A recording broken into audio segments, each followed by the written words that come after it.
There is a book or a piece of research which I will almost certainly never do, which is has the theme of contradiction in spiritual teachings and spiritual teachers.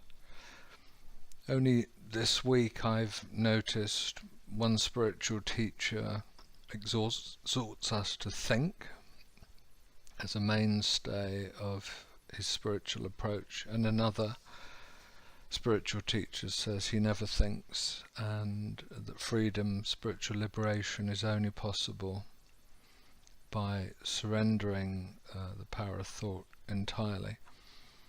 It's just one of many. Some spiritual teacher that I can think of, and probably several, denigrate psychology and psychotherapy, for example, whereas others send seekers, disciples, to therapists like me in order to sort out their emotional issues when they've come up in spiritual community or spiritual practice.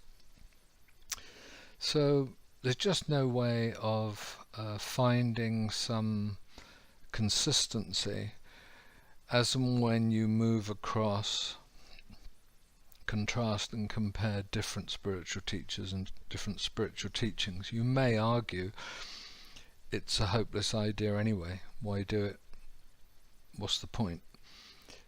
But certainly in the Western mind, and in the way in which we're now exposed to such an enormous amount of teachers in the spiritual sphere, it's very hard not to pick up on other people's ideas about the spiritual, about the divine and the conscious or non-dual realms. Very hard indeed, not therefore to compare and to contrast and so on. My approach and our approach in the Centre for Human Awakening is known as the way of sacred attention, and it begins with sacred attention therapy. We maintain that a powerful, strong psychological foundation for the spiritual process, or the spiritual journey if you prefer, is absolutely essential, and that through thousands of years of testament to the psychological difficulties that everybody from minor seekers to major adepts in our world have had difficulties with spiritual insights and spiritual life due to their unresolved psychological makeup. Everybody does. Everyone has created a personality and a character based on the conditions of their early life and the resultant strategy and defense through which they sustained themselves through the great difficulties of being born a human being. When you're born a human being, it's a kind of shock to the spirit.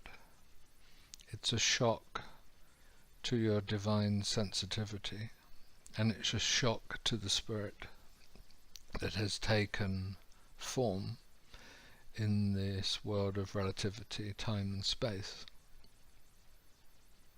Now, in order to embrace, to evolve, to grow and develop spiritually, there needs to be a solid foundational plank, as it were. Or you could think of it as a vehicle. Without this vehicle, where can you go? Now, I'm not going to number the ancients and also the modern tales of people who have spiritual insights who then are unable to sustain development from those insights. But believe me, there are many. You can read about them. Of course, many you don't read about at all because they're not public figures or teachers as such. They're merely human beings who've had spiritual experience and then tried to grow and develop through it without a sturdy vehicle, without a strong foundation. So we maintain, in the way of sacred attention, you begin with work on your personal psychology and you complete it, which is a new idea, which isn't an idea that is redolent in Western psychology at all. We have searched in the SAP project and with my colleagues and looked, and I've asked repeatedly, I've said, is this a new idea? Have we really had 100 and so years of psychotherapy and nobody came up with the idea of some sort of completion to the remedial work of childhood strategy, of defense, personality and character? Has that never been thought of? And it seems the answer is no. It seems the answer is no. Through the way of attention, we say the answer is yes. Go the whole way, go through it. Emerge into the present time and realize yourself as a human being, and let that be the dominant force of your spiritual impulse that will bring you to a stage of maturity in your life whereby you're ready to embrace the demands of the spiritual fire.